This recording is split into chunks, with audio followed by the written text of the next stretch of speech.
ای کسانی که دلم پیش شماست، غم ایران همه تشویش شماست. تا فریدونم و فرخ زادم، شعله آتشم و فریادم. دل من آتش جاویدان است، مرده و زنده من ایران است. سر قبر مرد بزرگ فریدون فرخزاد هستیم. دولت ایران، حکومت اسلامی بدونه از این فریدون فرخزادها و شاهین نجفی ها و افتری پویان ها انقدرها هستند که هزارها این مداها و نمیدونم این کسانی که میخوان بچه ها رو بکشن یک بال مگس هم از اونا نمیشن.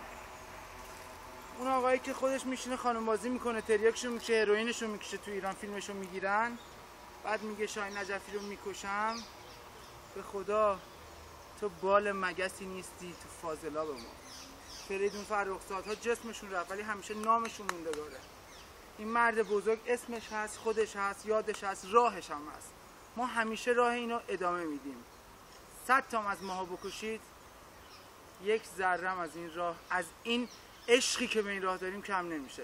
افتری پویان هستم، همیشه هستم.